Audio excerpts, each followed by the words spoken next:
Hello everyone, कैसे हैं आप सब। आज हम देखने वाले हैं पेट्स यूनाइटेड। मूवी की शुरुआत में हमें एक मॉडर्न रोबो सिटी को दिखाया जाता है, जहां हर जगह रोबोट्स मौजूद थे जो इंसानों का हर काम आसान बना रहे थे। वही एक रॉजर नाम का स्ट्रे डॉग था जो सरवाइव करने के लिए रात को खाना चुराया करता था। इसी वजह से बिल नाम का एक रोबोट पुलिस हमेशा उसके पीछे पड़ा होता है। एक दिन रॉजर किसी रिच फैमिली के घर खाना चुराने घुस जाता है, जहाँ एक बेल नाम की कैट होती है जो रॉजर को खाना चुराते हुए देख लेती है। तभी वहाँ बेल की ऑनर भी आ जाती है, जिससे रॉजर को वहाँ से भागना पड़ता है। फिर वो एक मॉल में घुसकर खाना चुराने लगता है। तभी वहाँ बिल भी पहुँच जाता है और रॉजर को पकड़ने उसके पीछे भागता है। लेकिन रॉजर उससे किसी तरह पीछा छुड़ाकर अपने अड्डे में आ जाता है जहाँ वो रहता था। उसके आसपास बाकी स्ट्रे एनिमल्स भी रहते थे जिनको वो खाना लाकर देता था। वही डस्टबिन में एक रोबोट छुपा हुआ था जिसका नाम था बॉब। वो कहता है कि मुझ में ह्यूमन फीलिंग्स है, इसीलिए मुझे क्रश कर दिया जाने वाला था, लेकिन मैं किसी तरह वहाँ से बच निकला। अब अगले दिन बिल वहाँ आकर बुलडोजर से उस पूरे जगह को तबाह कर देता है, जिसके बाद वो रॉजर और बॉब के पीछे पड़ जाता है। लेकिन बॉब रॉजर को अपने ऊपर बिठाकर बहुत तेजी से भागने लगता है और वो दोनों फाइनली उससे पीछा छुड़ाकर एक पैम्पर पैट्स में पहुंच जाते हैं, जहां वो कुछ एनिमल्स के ग्रुप से मिलते हैं। वही बेल भी आया करती थी। अब ये सब न्यूज में देखते हैं कि सिटी का मेयर सबको अनाउंस करता है कि मैं इस सिटी को और भी एडवांस और परफेक्ट बनाना चाहता हूँ, इसीलिए तुम सभी अपना सामान पैक करके इस सिटी को छोड़कर निकल जाओ। एक्चुअली वो बहुत सारे रोबोट्स बना रहा था ताकि वो उनको इंसानों से रिप्लेस कर सके। फिर वो अपना एक जायंट स्पाइडर रोबोट को सिटी में भेजकर लोगों को फोर्स करता है सिटी खाली करने को, जिससे सभी लोग मजबूरन वहाँ से भागने लगते हैं। पर इसी बीच रॉजर और उसके साथ जितने भी एनिमल्स थे वो सब सिटी में ही फंस जाते हैं। अब वो स्पाइडर रोबोट उन सभी पर हमला करने आगे बढ़ता है, और तभी उनमें से एक रेड पांडा सबको बचाने के लिए उस रोबोट का ध्यान अपनी ओर खींच लाता है, जिससे वो रोबोट उस पर हमला करके उसको मार देता है। अब रॉजर के साथ जितने भी एनिमल्स थे वो सब भी उसकी तरह स्ट्रे बन चुके थे, क्योंकि उन सभी के ओनर्स भी सिटी छोड़कर भाग चुके थे। जिसके बाद ये सब एक जू में पहुंचते हैं, जहां हम एक टाइगर, एक हाइना और एक कोमोडो ड्रैगन को देखते हैं, जो आपस में टीम अप करके उन सभी को खाने की प्लानिंग करते हैं। अब जैसे कि सिटी पूरा खाली हो चुका था, इसलिए अब पूरा कंट्रोल मेयर के पास था। वो हर चीज को कंट्रोल कर सकता था। तभी सीसीटीवी से उसकी नजर बॉब पर पड़ जाती है, जिससे उसको बहुत गुस्सा आता है। वो कहता है कि ये यूजलेस रोबोट अभी तक कैसे बाहर घूम रहा है, इसको तो मैंने क्रश करने को भेजा था। जिसके बाद वो अपने रोबोट्स को ऑर्डर देता है बॉब को पकड़ने की। वही रॉजर और बाकी सब बेल के घर चले जाते हैं, जहाँ रॉजर कहता है कि मैं भी पहले कभी ऐसे आलीशान घर में रहा करता था, पर एक दिन भीड़ में मैं अपने ऑनर से बिछड़ गया। उसके बाद हम देखते हैं बेल के घर में जितने भी सर्वेंट्स रोबोट थे उन सबको मेयर अपने कंट्रोल में कर लेता है, जिससे वो सभी रोबोट्स उन पर हमला करने लगते हैं।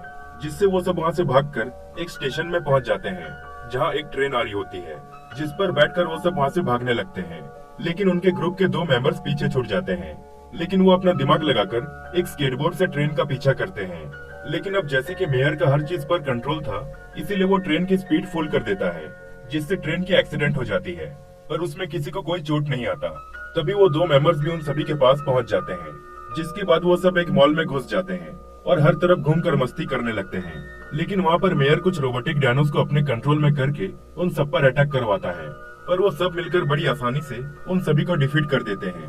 लेकिन उसके बाद वहाँ मेयर के बाकी रोबोट्स भी आकर उन सबको घेर लेते हैं, और तभी जू के वो तीनों एनिमल्स भी रॉजर और बाकी सबको खाने पहुँच जाते हैं। लेकिन वो रोबोट्स अब उन तीनों के पास जाकर उनको ही धोने लगते हैं, जिसका फायदा उठाकर रॉजर और बाकी सब उस मॉल से भाग जाते हैं। फिर रात को जब ये सब किसी रोड साइड में होते हैं तो बॉब उनको कहता है कि मेरी वजह से तुम सब खतरे में पड़ रहे हो, क्योंकि मेयर मेरे पीछे पड़ा है। जिसके बाद वहाँ बिल की कार आती है और बॉब खुद को सरेंडर करके उसके कार में चला जाता है।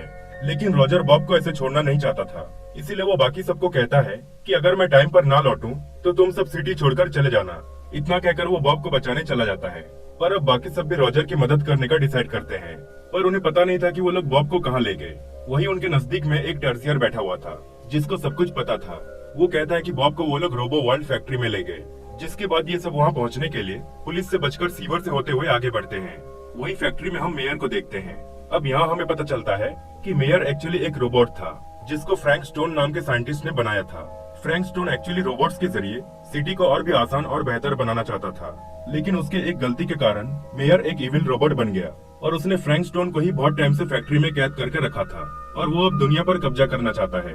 वही सीवर में बेल और बाकी सबको कुछ डिस्कार्डेड रोबोट्स घेर लेते हैं। लेकिन तभी वहाँ बिल आता है, जो उन सभी रोबोट्स का लीडर था। वो कहता है कि मेयर मुझे हमेशा से एक यूजलेस रोबोट मानता आ रहा है, पर अब और नहीं, अब से मैं तुम्हारे साथ हूँ। वही फैक्ट्री में मेयर बॉब को क्रशर मशीन में डाल देता है, लेकिन वहाँ सही टाइम पर रॉजर और बाकी सब पहुंचकर किसी तरह बॉब को बचा लेते हैं। लेकिन अब वहाँ दोबारा वो स्पाइडर रोबोट आकर उन पर अटैक करने लगता है, पर बेल बड़ी चालाकी से उसको क्रशर मशीन में ही फंसा देती है, जिससे वो उधर ही क्रश होकर खत्म हो जाता है। फिर बॉब रॉजर को लेकर फ्रैंक स्टोन के पास जाता है, जहाँ हमें पता चलता है कि एक्चुअली फ्रैंक स्टोन ही रॉजर का ऑनर था और उसी ने ही बॉब को भी बनाया था। रॉजर फ्रैंक से मिलकर काफी खुश होता है।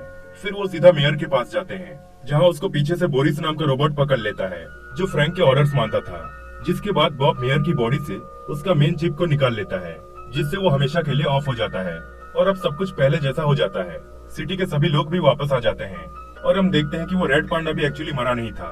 वो कहता है कि मैं बहुत तेज भाग सकता हूँ, इसलिए जब उस स्पाइडर रोबोट ने मुझ पर अटैक किया था तो मैं फुल स्पीड में वहाँ से भाग गया था। वही वो टाइगर और वो दोनों वापस अपने जू में लौट जाते हैं। फिर एंड में हम देखते हैं कि रॉजर और बाकी सब बेल के घर में पार्टी करने लगते हैं, जहाँ बेल के ऑनर भी अब वापस आ चुकी थी। और इसी तरह ये मूवी यहीं पर एंड हो जाती है।